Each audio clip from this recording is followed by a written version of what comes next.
नमस्कार दोस्तों, मेरा नाम है विशाल। आप सबका स्वागत है स्टॉक बॉक्स के business standard plus financial express plus economic times के एनालिसिस वीडियो में। यहाँ पर इन तीनों बिजनेस न्यूज़पेपर्स के हम वो आर्टिकल्स डिस्कस करेंगे जो आपके इनकम, आपके खर्चे, आपके इन्वेस्टमेंट्स की वैल्यू, आपके जॉब और बिजनेस प्रोस्पेक्ट्स, ये 5 फैक्टर्स को जो भी चीज़ इन्फ्लुएंस कर सकती है, इम्पैक्ट कर सकती है, वो सारी चीज़ें इस न्यूज़पेपर में हम लोग डिस्कस करेंगे। और ये सारे आर्टिकल सिर्फ बिजनेस न्यूज़पेपर से ही हमने पिक किए हैं।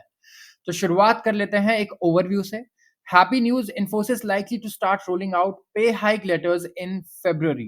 इन्फोसिस पे हाइक लेटर्स ला सकता है फरवरी में। Firm sign up new energy projects for FY 25। यहाँ पे 25 के लिए, 2025 के लिए नए एनर्जी प्रोजेक्ट्स आ रहे हैं। एडिटोरियल आर्टिकल है एक वाइडनिंग नेट, नए यूएस सैंक्शंस अफेक्ट करेंगे सप्लाई रशियन एनर्जी की। हमने डिस्कस किया था, तो उसी का ये एक उसके ऊपर एक ओपिनियन है। गवर्नमेंट इनवाइट कर रही है एलॉन मस्क और अदर ईवी प्लेयर्स को पॉलिसी डिस्कशन के लिए। इंडियन गवर्नमेंट ने इनवाइट किया है, तो देखते हैं क्या है इसमें। Bumper bumper apple crop, India's iPhone exports pass 1 lakh crore. यहाँ पे 1 लाख करोड़ का एक्सपोर्ट वैल्यू क्रॉस कर दिया है। तो काफी बढ़िया सक्सेसफुल रही है गवर्नमेंट की स्कीम्स यहाँ पे, मुझे लगता है प्राइवेट प्लेयर्स को अट्रैक्ट करने में। आरबीआई में लिमिट इंटरवेंशंस टू कीप रूपी कंपेटिटिव। रुपया हमारी करेंसी को कंपेटिटिव बनाना है, और तो बड़ा अच्छा साउंड करता है। लेकिन कोई ये बोलते कि अच्छा नहीं, यहाँ से रुपए को बेसिकली हम कह रहे हैं कि हम गिरने देंगे लगातार, जितना गिरे, तो डर लगता है सोचकर। तो इसके बारे में डिस्कस करेंगे। FMCG distributors rally to defend turf against qcom and e com rivals. यहाँ पे डिस्ट्रीब्यूटर्स मीटिंग कर रहे हैं कि किस तरीके से अपने आप को ये क्विक कॉमर्स कंपनीज और ई कॉमर्स कंपनीज से प्रोटेक्ट कर सकते हैं। शुरुआत करता हूं मैं सबसे पहले आर्टिकल से। Happy news, Infosys likely to start rolling out pay hike letters in February। ये बात हो रही है फरवरी में, और ये बात हो रही है आईटी सेक्टर में पे हाइक्स की। तो आप अगर देखोगे ओवरऑल बेसिस पे, तो पे हाइक्स इस बार एक्चुअली बहुत ज्यादा अच्छे एक्सपेक्टेड नहीं थे। जैसे पिछले साल भी अगर आप देखोगे, तो पे हाइक जो है बिलो एवरेज रहे हैं। तो पुराना जो हमारा हिस्टोरिकल लॉन्ग टर्म एवरेज चलता आ रहा है, एक्सपेक्टेशन भी जो थी उससे कम ही रहे हैं। तो इन्फोसिस रोल आउट करेगा अपने एनुअल पे हाइक फरवरी से, and it will usher in the new year on happy note for its employees. तो कंट्री का जो सेकंड लार्जेस्ट सॉफ्टवेयर एक्सपोर्टर है, ये हैंड आउट करेगा letters to employees falling at the job level 5 JL5 and below next month with the raise effect retrospectively from January 1। तो जो JL6 में है या उससे ऊपर है, उनको मिलेगा उनका लेटर मार्च में, with hike taking effect from April 1st। Senior company executive ने कहा एम्प्लॉइज को। इन्फोसिस वैलिडेशन सर्विसेज यूनिट ने टाउन हॉल में फ्राइडे को ब्रीफ किया। ये तो जो ट्रैक लीड्स हैं वो JL5 लेवल पे होते हैं, और जो उनसे बिलो होते हैं वो इंक्लूडेड होते हैं उसमें software engineer, senior engineer, system engineers and consultants. तो JL6 एंड अबव में कौन कौन से लोग आते हैं? Manager, senior manager, delivery managers, senior delivery managers. ये वाइस प्रेसिडेंट्स को एक्सक्लूड करता है। तो जो इम्प्लीमेंटेशन है पे हाइक का, वो इन लाइन है with what Infosys CFO Jayesh ने एनालिस्ट को कहा था अर्निंग्स कॉल में अक्टूबर को। उन्होंने कहा था कि जो हाइक है वो 2 फेजेस में होगा इस बार, जहां पे जूनियर एम्प्लॉयज को जनवरी में मिलेगा एंड बाकी सबको मिलेगा कब? अप्रैल में। तो हाइक जो है ये अप्रेजल पीरियड, एक सेकेंड, कौन से अप्रेजल? अच्छा, हमने ये भी देखा था कि जैसे रिजल्ट आया, तो किसी आईटी कंपनी ने कहा कि वो अप्रेजल जो है इस बार थोड़ा सा लेट करेंगे। तो ये अप्रेजल पीरियड है फ्रॉम सितंबर 2022 टू अक्टूबर 2023, जिसके लिए जो भी एलिजिबल एम्प्लॉयज है उन्होंने अपनी रेटिंग लेटर्स रिसीव की दिसंबर 2023 में। और एम्प्लॉयज यूजुअली रिसीव करते हैं अपने हाइक लेटर्स कब? जून में। लेकिन इस बार क्या हुआ? 2024 में ये नहीं हुआ, इंडस्ट्री इनसाइडर्स का कहना है। एंड जो लास्ट इंक्रीज था वो कब था? वॉज इफेक्टिव नवंबर 1, 2023। तो 2024 में कोई हाइक देखने को मिला ही नहीं इन्फोसिस में। एंड इन्फोसिस ने भी रिस्पॉन्ड नहीं किया ईमेल को, जहां पे यहाँ पे इसके बारे में क्वेश्चन किया गया था। तो जो कंपनी है वो साइलेंट पीरियड पे है, क्योंकि इनके थर्ड क्वार्टर रिजल्ट्स शेड्यूल्ड है फॉर अनाउंसमेंट ऑन 16 जनवरी। तो 16 जनवरी को रिजल्ट्स है, तो कंपनी बिल्कुल साइलेंट मोड पे है यहाँ पे। बट यहाँ पे आप देखो कि 2024 में विदाउट एनी हाइक काम करना रहा पड़ा है। एंड 2024 में कहूँगा, जबकि ये वो टाइम है जब आईटी कंपनीज की प्रॉफिट्स एक्चुअली पहले से बेटर होना शुरू हुई है। नहीं तो इससे पहले अगर आप देखोगे तो ग्रोथ का तो बहुत ही बुरा हाल था। 2023 में भी जब कंपनी ने हाइक दिया होगा, मैं कह रहा हूँ कि उस टाइम पे जो ग्रोथ है वो लोएस्ट लेवल पे होगी, और इनकी ओवरऑल अब देखिए क्यू-ओ-क्यू बेसिस पे या फिर ईयर ऑन ईयर बेसिस पे। एंड अब हालत एक्चुअली पहले से बेटर हुई है, तो अब जाके इन्होंने रेट हाइक्स अनाउंस किए हैं, तो आईटी सेक्टर में फिर से ग्रोथ एंड मोमेंटम हमें लगता है कि पिक करेगा 2025 में बहुत अच्छी तरीके से। एंड फेडरल रिज़र्व द्वारा जो रेट कट्स आए हैं, आगे जाकर ये जो भी डिसीजंस होंगे इंडिया में भी, तो इससे मुझे लगता है कहीं न कहीं जो कंज़म्पशन है वो इंक्रीज़ होगा वेस्टर्न कंट्रीज़ में और ज़्यादा कंपनीज़ नए प्रोजेक्ट्स पे फिर से पैसा खर्च करना शुरू करेंगी। आते हैं अगले आर्टिकल पे, firms line up new energy projects. Some of India's largest conglomerates, जो सबसे बड़े कंग्लोमरेट्स हैं, वो गियर अप कर रहे हैं टू ईदर कमीशन या फिर to commercially start first phase of new energy projects. अपना पहला फेज़ शुरुआत करने की बात चल रही है यहाँ पे न्यू एनर्जी प्रोजेक्ट्स की। Oil to telecom firm Reliance Industries यहाँ पे क्या, और सज्जन जिंदल की promoted JSW group and engineering conglomerate Larsen and Toubro, ये कंग्लोमरेट्स हैं जो नए एनर्जी रिलेटेड बिजनेसेस को स्केल अप कर रहे हैं या कमिशनिंग एक्सपेक्टेड है नियर टर्म में। एलएनटी को तो prestigious EPC engineering procurement and construction order मिला दीनदयाल पोर्ट से, जहां पे इनॉग्रल हुआ इनके ग्रीन हाइड्रोजन डेमोन्स्ट्रेशन प्लांट का कांडला पोर्ट पर। और ये इंक्लूड करता है supply of LNT's indigenously manufactured electrolyser. And इसके अलावा LNT energy and green manufacturing and development for LNT ने रिस्पॉन्स में कहा कि हम प्रोग्रेस कर रहे हैं इलेक्ट्रोलाइजर फैक्ट्री फ्रंट पे बहुत ही बढ़िया तरीके से, और हम कम्युनिकेट भी करते रहेंगे। वैसे ही आरआईएल की अगर आप बात करें, तो एनालिस्ट जो है सीएलएसए में, उन्होंने रीसेंट रिपोर्ट में नोट किया कि हम एक्सपेक्ट करते हैं कि रिलायंस की जो सोलर गीगा फैक्ट्री है वो स्टार्ट होगी in early 2025 and further capacity additions होंगे over next 12 months to 15 months. जो टाइमलाइन है वो डिफर करती है from RIL's earlier stated schedule and its annual report. तो एनुअल रिपोर्ट में जो अर्लियर स्टेटेड शेड्यूल था वो उससे अलग रहने वाला है, but 2025 what we can say is जितने भी बड़े कंग्लोमरेट्स हैं वो अपने एनर्जी प्रोजेक्ट्स को या तो कमीशन कर रहे हैं, शुरू कर रहे हैं, एंड वी कैन एक्सपेक्ट कि यहाँ से काफ़ी बढ़िया मतलब चेंजेस हमें देखने को मिल सकते हैं इन एनर्जी सेक्टर। जैसे कि जेएसडब्ल्यू एनर्जी की अगर आप बात करें, तो इनका जो कंस्ट्रक्शन है, ये ग्रीन हाइड्रोजन प्लांट के लिए चल रहा है एंड करीब यहाँ पे 3,800 टन्स ऑफ हाइड्रोजन प्रोडक्शन की बात हो रही है। ये कमेंस हो चुका है और एक्सपेक्टेड है कि मार्च तक ये कमीशन भी हो जाएगा, चलना शुरू हो जाएगा। बहुत सारे इंडिया के बड़े कंग्लोमरेट्स हैं वो बेट कर रहे हैं किस पे, एनर्जी बिजनेसेस पे, इन अ बिड कि कैश इन करें on emerging opportunities with changing landscape energy landscape.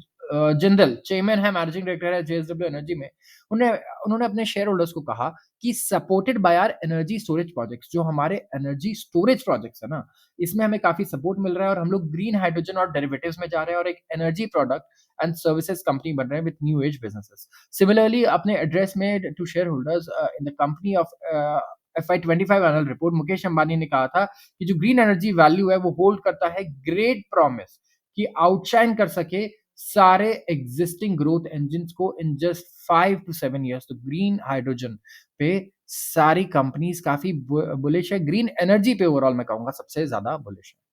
तो आते हैं अब अगले आर्टिकल पे, और ये एक एडिटोरियल आर्टिकल है। और यहाँ पे हम बात कर रहे थे कि किस तरीके से यूएस गवर्नमेंट ने, बाइडेन एडमिनिस्ट्रेशन ने और नए सैंक्शंस लगा दिए हैं रशिया के शैडो फ्लीट पे, एनर्जी कंपनीज पे, ट्रांसपोर्ट वेसल्स पे जो ऑयल कैरी करते हैं। तो इससे रशियन एनर्जी की सप्लाई पे ज़रूर फ़र्क पड़ेगा। येस, इससे ओवरऑल सप्लाई पे फ़र्क पड़ना ही पड़ना है। तो इन अ पार्टिंग शॉट, जो डिपार्टिंग एडमिनिस्ट्रेशन है United states president Joe Biden का, इन्होंने स्कोप ऑफ सैंक्शंस को और बढ़ा दिया, जो सैंक्शंस इन्होंने रशियन एनर्जी सेक्टर पे लगाए थे। और जो नए मेजर्स अनाउंस किए गए हैं, उन्होंने क्या किया, एडिशनल वॉलेटिलिटी क्रिएट कर दी एनर्जी इकोसिस्टम में। क्यों? क्योंकि भाई जब ग्लोबली एक प्लेयर और कम ऑयल सेल कर पाएगा, तो ग्लोबल सप्लाई और कम हो गया, ग्लोबल सप्लाई कम हो गया तो ऑयल के प्राइसेस और ऊपर चले जाएंगे। तो यूएस का भी फायदा इसमें है कि ऑयल का प्राइस स्टेबल रहे, इंडिया का भी, सबका। लेकिन यूएस इस टाइम पे ऐसे सिचुएशंस क्रिएट कर देता है कि एनर्जी प्राइसेस बहुत वॉलेटाइल हो जाते हैं। ये डिसीजन है ये अब तब आ रहा है जब सिर्फ कपल ऑफ वीक्स बचे हैं कि डोनाल्ड ट्रंप की प्रेसिडेंसी स्टार्ट होगी, जो बाइडेन के आखिरी ही कुछ दिन है एज अ प्रेसिडेंट। तो यहाँ पे एक नया पॉलिटिकल चैलेंज इन्होंने दे दिया है नए एडमिनिस्ट्रेशन को, जिस जो फेमस है अपने प्रो रशियन बायस के लिए, ऐसा कहा जाता है। ऑल्दो वो कभी एक्सेप्ट नहीं करेंगे and it's let's not get into politics, वैसे हमें तो इकोनॉमी डिस्कस करनी है सिर्फ। तो ट्रम्प यहाँ पे टेस्ट करेंगे प्रॉक्सिमिटी टू रशिया एंड कैसे रिस्पॉन्ड करता है रशिया यहाँ पे, ये भी एक बहुत बड़ा चैलेंज रहने वाला है। तो जो नए एग्रेसिव सैंक्शंस हैं वो मल्टीपल डोमेन्स में लगा दिए इन्होंने। अब क्या-क्या सैंक्शंस लग गए इनके ऊपर, जैसे 2 लार्ज प्रोड्यूसर और एक्सपोर्टर हैं, उनको इस सैंक्शंस नेट में लाया गया फिलहाल के लिए। तो 2 यहाँ पे कंपनीज़ हैं, एंड जो मिलियन बैरल्स है, जो ये शिप किया है इन्होंने लास्ट ईयर टुगेदर, रिप्रेजेंट करता है almost third of Russia's current maritime exports. तो इतना बड़ा एक्सपोर्ट इन्होंने किया है। और देखिए यूएस का गोल सिर्फ एक ही है कि किसी तरीके से रशिया जहां से पैसा कमा रहा है उस सोर्स को खत्म करना, ताकि क्या हो, ताकि जो ओवरऑल ये अपना यूक्रेन वॉर फंड कर पा रहे हैं पैसा कमा करके, वो पैसे का सोर्स कट ऑफ हो जाए और ये यूक्रेन वॉर में गिव अप कर दें। तो इनके पैसे जो पेचेक है इसको ये कट करना चाहते हैं। तो इन्होंने सैंक्शंस लगाए हैं स्पेसिफिक ऑयल टैंकर शिप्स के अकॉर्डिंग भी, जैसे जो shuttle oil and gas across Arctic ocean है to the main Russian regional port at Murmansk. And medium term impact रहेगा इन सैंक्शंस का वो बड़ा ही अनक्लियर है अभी। और कॉस्ट बढ़ जाएँगे पहले से रशिया के लिए, क्योंकि जो शिपमेंट है वेरियस सॉर्ट्स, अब उसकी ज़रूरत होगी। अब और जुगाड़ लगाना पड़ेगा रशिया को अपने प्रोडक्ट्स को मूव करने के लिए इंटरनेशनल वाटर्स में स्पेसिफिकली। तो एक दूसरा एरो जो था वो यूएस के क्विवर में क्या था, एक दूसरा तीर चलाया इन्होंने, वो है नए रिस्ट्रिक्शंस मैरीटाइम इंश्योरेंस प्रोवाइडर्स पे इन रशिया। जो मैरीटाइम इंश्योरेंस प्रोवाइडर हैं, इनको भी इन्होंने टारगेट किया है। पर्टिकुलर जैसे इंगोस्ट्राक इंश्योरेंस कंपनी है, तो यहाँ पे फॉर्मर जो है ये मेजर सप्लायर है इंश्योरेंस का टू कार्गो। सो बेसिकली हम ये देख सकते हैं कि सबसे पहले इन्होंने क्या किया, एनर्जी 2 बड़ी कंपनीज़ है, उन पे टारगेट किया। उसके बाद उन एनर्जी कंपनीज़ के जो वेसल्स को लेकर जो वेसल्स हैं, जो कैरी करते हैं इनके कार्गो को, उनको इन्होंने टारगेट किया। और इसके बाद जो इंश्योरेंस करती हैं कंपनीज़ इन कार्गोज़ का, उसको भी इन्होंने टारगेट किया। तो ये पूरी तरीके से स्पेसिफिकली ढूँढ-ढूँढ कर उन कंपनीज़ को, छोटी कंपनीज़ ही हों भले ही, लेकिन उन्हें टारगेट कर रहे हैं, जो रशिया की मदद कर रही हैं, जो रशिया के लिए यहाँ पे रेवेन्यू जनरेट कर पा रही हैं through oil trade, through exports all over the world. तो यहाँ पे सैंक्शंस जो है अगेंस्ट स्पेसिफिक शिप्स काफ़ी डिफिकल्ट हो जाता है अगर सैंक्शंस लग जाए कि उन्हें कोई रिपेयर करे। एंड एक्सीडेंट्स वगैरह भी जो है वो और लाइकली हो जाता है, क्योंकि एब्सेंस ऑफ इंश्योरेंस का मतलब ये है कि एक्सीडेंट्स जब वो होंगे तो बहुत बड़े लॉसेस क्रिएट करेंगे, उन्हें कोई रीइंबर्स नहीं करेगा लॉसेस को। तो ब्लैक सी करंटली थ्रेटन्ड है by leaks from 2 damaged Russian oil tankers, and Germany this weekend had to deal with an abandoned tanker part of shadow fleet. तो यहाँ पे जो एडिशनल मेजर्स हैं ये एंटिसिपेटेड थे, लेकिन बाइडेन जाने से पहले कुछ ना कुछ मैं कहूँगा बड़े-बड़े चैलेंजेस हैं जो क्रिएट करके जा रहे हैं डोनाल्ड ट्रम्प के लिए। एंड इंडियन परचेजेस जो रहे हैं, इंडिया को तो काफ़ी फ़ायदा मिला है फॉसिल फ्यूल के along their counterparts in China, even in fact China को भी। इन्होंने स्टेप अप किया है अपने डिपेंडेंस को on Gulf and Atlantic sources. Last month ही आपने देखा था कि रशिया का जो शेयर है 41% से 33% आ गया, एंड मिडल ईस्ट का शेयर पहले से काफ़ी ज़्यादा बढ़ गया ओवरऑल हमारे ऑयल इंपोर्ट्स में। तो इंडिया ने पिछले महीने से ही रशियन ऑयल इंपोर्ट कम कर दिया, एंड जो मिडल ईस्टर्न और वेस्ट एशियन कंट्रीज़ हैं, वहाँ से अपना ऑयल इंपोर्ट इंक्रीज़ कर दिया गया है। तो इंडिया एक्सपोज़्ड होगा to some volatility in supply and prices, yes, volatility रहेगी, लेकिन पॉसिबल ये है कि जो न्यू नॉर्मल है रशियन सप्लाई के लिए वो हायर कॉस्ट रहेगा, लेस रिलायबल रहेगा, एंड और ज़्यादा डेंजरस रहेगा दैन एक्जिस्टिंग रूट्स। तो इंडियन रिफाइनर्स का जो डिपेंडेंस है, वो कहीं न कहीं ज़्यादा पॉसिबल नहीं रह पाएगा लंबे समय तक। आता है अगले आर्टिकल पे, गवर्नमेंट ने इनवाइट किया है Elon Musk and other EV players को for policy discussions ahead of US president elect Donald Trump's swearing in on January 20। Ministry of heavy industries ने एक्सटेंड किया है invitation to Tesla CEO Elon Musk along with other major global players जैसे कि domestic EV players for high level stakeholder consultation. Meeting है वो finalise करेगी guidelines for scheme जो promote करेगा manufacturing of electric passenger cars in India. तो यहाँ पे इलेक्ट्रिक पैसेंजर कार्स की मैन्युफैक्चरिंग को हम बूस्ट करना चाहते हैं। ये सेकंड राउंड होगा कंसल्टेशंस का गाइडलाइंस पर, जहाँ पे गवर्नमेंट इंडस्ट्री से हिंट्स लेगी, पूछेगी कि क्या-क्या चीज़ें होनी चाहिए। तो जो ईवी पॉलिसी है वो डिज़ाइन है कि वो अट्रैक्ट करे ग्लोबल ऑटोमेकर्स, बोल्स्टर करे डोमेस्टिक मैन्युफैक्चरिंग कैपेबिलिटीज़, एंड जो स्कीम्स हैं वो प्रोवाइड करेंगी for incentives for EV manufacturers to establish production facilities in India. तो यहाँ पे बेसिकली गोल क्या है, हर बार यही वर्ड रिपीट होता रहेगा, production facilities in India, production facilities in India. EV manufacturers को ऐसा क्या चाहिए जिससे वो इंडिया में अपनी मैन्युफैक्चरिंग पॉलिसी मैन्युफैक्चरिंग को और प्रोडक्शन को शिफ्ट करेंगे। ऐसा क्या हो सकता है, गवर्नमेंट यहाँ पे ये सोच रही है। तो यहाँ पे जो प्रपोज गाइडलाइंस है उसमें डोमेस्टिक वैल्यू एडिशन को असेस किया जाने की बात चल रही है। PLI scheme, production link incentive scheme की बात चल रही है, and expenditure on research and development इसकी भी बात चल रही है कि आप कितना कर रहे हो। तो और creation of EV charging infrastructure, yes, जिस पे गवर्नमेंट काफी ज्यादा अब फोकस कर रही है। तो क्वालिफाई करेंगे eligible investments under the scheme. Bumper apple crop India's iPhone exports pass 1 lakh crore. Apple ने ब्रीच किया है अपना 1 lakh crore mark for iPhone exports from India in 2024। And यहाँ पे जो आउटवर्ड शिपमेंट्स हैं, मतलब हमारे एक्सपोर्ट्स हैं, इन्होंने टच किया है record high of 12.8 billion dollars. यहाँ पे 42% ग्रोथ है, ऑलमोस्ट 50% का ग्रोथ है ईयर ऑन ईयर बेसिस पे। If you compare last year and this year, तो यहाँ पे हम नए रिकॉर्ड्स बना रहे हैं इन टर्म्स ऑफ एक्सपोर्ट्स, और वो भी मैन्युफैक्चरिंग एक्सपोर्ट्स। और ये आया है on the back of increased local value addition. Local value addition काफी ज्यादा हुआ है, 15 से 20%। And depending on the model, जो डोमेस्टिक प्रोडक्शन है वो बढ़ा है nearly 46% from year ago to 17.5 billion. तो हमारा डोमेस्टिक जो वैल्यू एडिशन है, जो ओवरऑल हमारा डोमेस्टिक ग्रोथ है, बहुत ही बढ़िया चल रहा है as per preliminary estimates. Cupertino based company मतलब एप्पल की यहाँ पे बात चल रही है, इन्होंने क्लॉक किया है exports worth 9 billion dollar in 2023 and 12 billion dollar यहाँ पे बात हो रही है किसकी, न्यू ईयर में। तो एप्पल के जो अचीवमेंट है वो अनपैरेलल्ड है ना ईयर किसी भी सिंगल प्रोडक्ट एक्सपोर्ट के लिए। एंड गवर्नमेंट ऑफिशियल ने कहा इकोनॉमिक टाइम्स को, और हाईलाइट किया कि किस तरीके से प्रोडक्शन लिंक इंसेंटिव स्कीम जो है स्मार्टफोन्स के लिए बहुत ही अच्छा प्ले कर रही है। और जो प्रोडक्शन एंड एक्सपोर्ट नंबर्स हैं, दे टेक इनटू अकाउंट कि कितना फ्रेट ऑन बोर्ड वैल्यू है एट विच डिवाइसेस फैक्ट्री लीव करते हैं। तो जो रिटेल प्राइसेस हैं वो करीब 60% हायर हैं। एंड गवर्नमेंट हाउएवर पे करती है incentives in the PLI scheme on FOB value, मतलब फ्रेट ऑन बोर्ड वैल्यू। तो काफी बढ़िया राइज हमें देखने को मिल रहा है प्रोडक्शन में, मैन्युफैक्चरिंग में। एंड कहीं ना कहीं जो हमारी स्कीम्स हैं, कुछ स्कीम्स ने काफी ज्यादा इन्वेस्टमेंट्स अट्रैक्ट किए हैं, काफी ज्यादा एक्सपोर्ट प्रमोशन क्रिएट किया है। शुरुआत करते हैं अगले आर्टिकल की। आरबीआई लिमिट कर सकता है interventions to keep rupee competitive.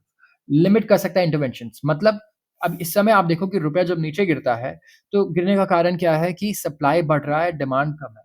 तो आरबीआई यहाँ पे रुपी को बाय करता है, कहता है भाई मैं डिमांड बढ़ाऊंगा तुम्हारी, तुम आओ मेरे पास। डिमांड बढ़ाता है, उसकी सप्लाई कम होती है, तो रुपए का वैल्यू अप्रिशिएट होता है, राइट। लेकिन अब आरबीआई कह रहा है कि जो इंटरवेंशंस हैं जिसके बारे में मैं अभी आपको समझा रहा था, ये इंटरवेंशंस वो तो नहीं करने वाला। यहाँ पे रुपये को कॉम्पिटिटिव रखने वाला है। कॉम्पिटिटिव रखने का मतलब कि अब अगर रुपया गिरा डॉलर के अगेंस्ट, तो वो उसको गिरने देंगे, कोई बात नहीं है।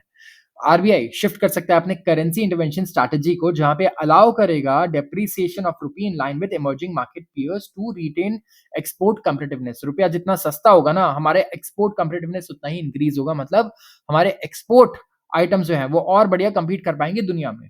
तो इससे जो नेगेटिव इंपैक्ट है यूएस डॉलर सेल्स का डोमेस्टिक लिक्विडिटी पे, ये कहीं ना कहीं ऑफसेट हो जाएगा। तो ट्रेडर्स का कहना है कि करेंसी जो है, वो currency hedging by exporters and importers signal कर रहा है कि फर्दर स्लाइड पॉसिबल हो सकता है, ठीक है। एंड पोजीशंस जो है टर्न हो चुके हैं, जहाँ पे इंपोर्टर्स रश कर रहे हैं कि वो अपने एक्सपोजर को कवर करें, और एक्सपोर्टर्स जो है अपने पोजीशंस को ओपन छोड़ दे रहे हैं कि भैया गिरने दो, हम तो एक्सपोर्ट करते हैं, हमारा पैसा डॉलर में आता है, हमें कोई दिक्कत नहीं है। तो रुपया स्लाइड हो सकता है as much as 2.5% next few months में against US dollars, as to as low as 88, and overall rally in greenback is likely to accelerate given the rising yield in the US. यहाँ पे रुपया, कुछ analyst का कहना है कि 88 तक जा सकता है फिसल कर। एंड ग्रीन बैक में रैली और बढ़िया आ सकती है, क्योंकि यूएस में बॉन्ड यील्ड्स और तेजी से बढ़ रहे हैं, और जब बॉन्ड यील्ड्स बढ़ते हैं तो यहाँ पे इन्वेस्टमेंट्स इंडिया और बाकी डेवलपिंग इमर्जिंग मार्केट से कहाँ जाते हैं, यूएस में जाते हैं। तो इमर्जिंग मार्केट्स के स्टॉक मार्केट भी नीचे गिरते हैं और करेंसीज भी हमेशा नीचे गिरती है। जो एक्सेसिव फॉरेन एक्सचेंज इंटरवेंशन है, ये वर्क कर सकता है जब करेंसी का प्रेशर ट्रांजिटरी हो। ये नोमरा सिक्योरिटीज के इकोनॉमिस्ट का कहना है। अदरवाइज यहाँ पे एक रिस्क है कि जो फॉरेन रिजर्व्स हैं, फॉरेक्स रिजर्व्स हैं, ये फॉल करेंगे एंड करेंसी जो है वो और वल्नरेबल बनेगी टू स्पेकुलेटिव अटैक्स। एंड जो हैवी अनस्टेबलाइज्ड यूएसडी सेलिंग है, ये टाइटन कर सकती है डोमेस्टिक लिक्विडिटी को भी एंड वर्जन ग्रोथ प्रोस्पेक्ट्स। तो लिक्विडिटी तो आप जानते हो हमारी वैसे ही खराब चल रही है। लिक्विडिटी मतलब कैश, बैंक के पास जो कैश की फॉर्म में सिक्योरिटीज है, वो कहीं ना कहीं बहुत कम है बैंक्स के पास। बैंक के पास कैश की काफी कमी है। उसका एक सिंपल रीजन है। सिंपल रीजन क्या है कि आरबीआई यहाँ पे रुपी को बाय कर रहा है मार्केट से, डॉलर को सेल कर रहा है, तो डॉलर लिक्विडिटी बढ़िया है, रुपी लिक्विडिटी कम है। लिक्विडिटी का मतलब क्या होता है, सिंपल, किसी भी कोई एसेट जो तुरंत कैश में अगर कन्वर्ट हो जाए, जैसे कि गोल्ड है, गोल्ड को मैं तुरंत बेच सकता हूँ अभी, राइट। या फिर मेरे पास चेक है, वो कैश के इक्विवेलेंट मानो उसे, राइट? तो वो क्या हुआ मेरा लिक्विड एसेट है। लिक्विड एसेट वो एसेट होता है जो तुरंत कैश में बदल जाता है।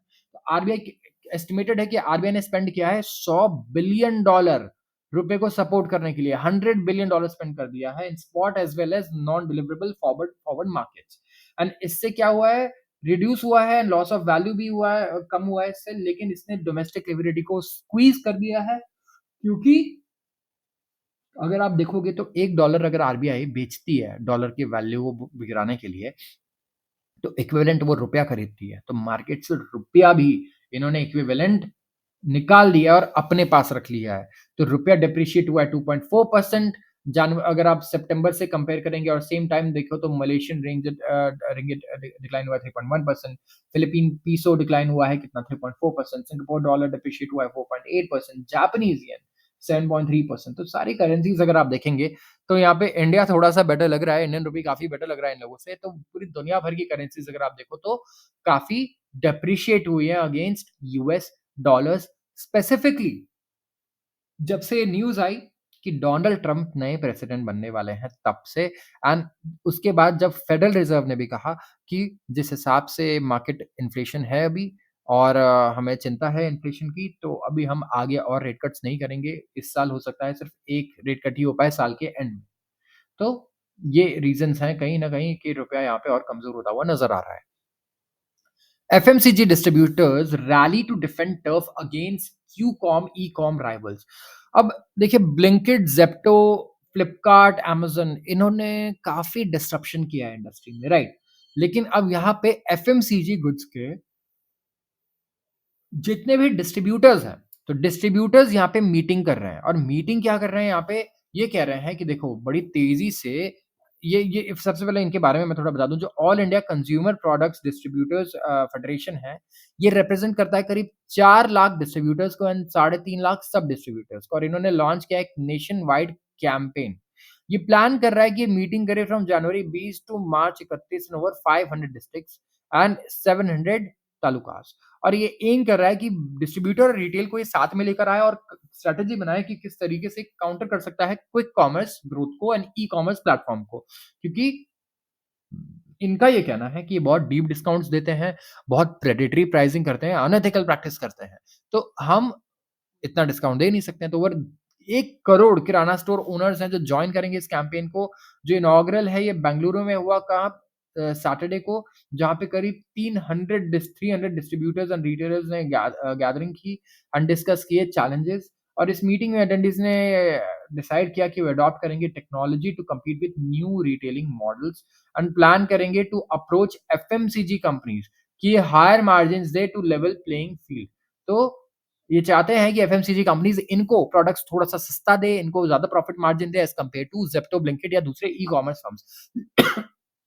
सॉरी, लेकिन होता उल्टा है। अगर मैं अकेला बल्क ऑर्डर करने वाला हूँ 100 करोड़ का, तो कोई कंपनी मुझे डिस्काउंट देगी और आप लोग छोटे-छोटे प्लेयर्स हो 10 लाख और थोड़ा-थोड़ा सामान लेने वाले हो, मान लो 1-1 लाख रुपए का, तो मैं आपको ज़्यादा डिस्काउंट नहीं दूँगा। यूजुअली ये रहता है बल्क ऑर्डर्स पे ज़्यादा डिस्काउंट मिलता है, तो ये भी बहुत बड़ा एडवांटेज है बड़ी कंपनीज़ के लिए ऑफ कोर्स। तो ट्रेडिशनल रिटेल इंडिया की इकोनॉमी का बैकबोन रहा है, हर कॉर्नर पे सर्व किया है एंड आज इन्हें एनक्रोच किया जा रहा है by new wave of so-called modernization, e-commerce and Q-commerce firms operating under the guise of innovation and technology। इनका ये कहना है कि इनोवेशन की गाइज में आकर के ये ई-कॉमर्स एंड क्यू-कॉमर्स फर्म्स जो हैं ये फायदा उठा रहे हैं मार्केट का।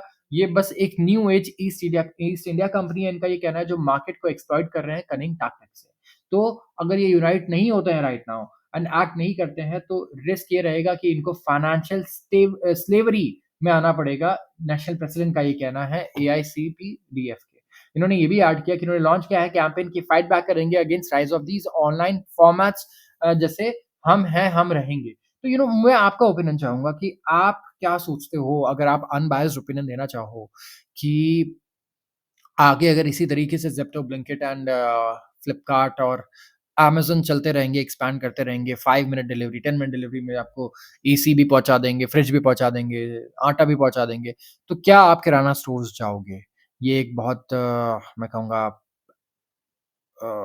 ऐसा सवाल है कि बहुत ज़्यादा पर्सनल हो सकता है क्योंकि बहुत अलग-अलग कॉन्टेक्स्ट में लोग सोचेंगे। कोई अगर टियर 1 सिटी में रह रहा है, कोई टियर 2 रह रहा है, कोई 3 टियर में रह रहा है। I think it will make a lot of difference in that terms क्योंकि छोटे शहरों में मैंने देखा है जैसे मैंने खुद देखा है कि शॉप ओनर्स भी आपके फैमिली की तरह आपके रिलेशनशिप होता है उनसे एंड आपको कभी प्रॉब्लम है तो आपको वो फ्री में राशन दे देंगे कई दिनों तक आप उन्हें बाद में पे कर दो तो एक तरीके से आपको इंटरेस्ट फ्री क्रेडिट मिल जाता है, राइट? स्पेसिफिकली आप देखिए जो हमारे लो टियर सिटीज़ हैं वहाँ पे ये हमने नोटिस किया है। तो I would really like your opinion in comment section कि व्हाट डू यू थिंक कि क्या अब आगे जाकर ये किराना स्टोर्स जो हैं ये खत्म हो जाएँगे? पूरी तरीके से इन्हें रिप्लेस कर देंगी ये मॉडर्न एज कंपनीज़ या फिर ये अपने आप को प्रोटेक्ट कर पाएँगे, फाइट कर पाएँगे गवर्नमेंट की पॉलिसी इंटरवेंशन के साथ? तो आज के लिए बस इतना ही। अगर आपको वीडियो अच्छी लगी हो तो ज़रूर इसे लाइक करें और चैनल को सब्सक्राइब करना बिल्कुल ना भूलें। आप सबका बहुत-बहुत धन्यवाद।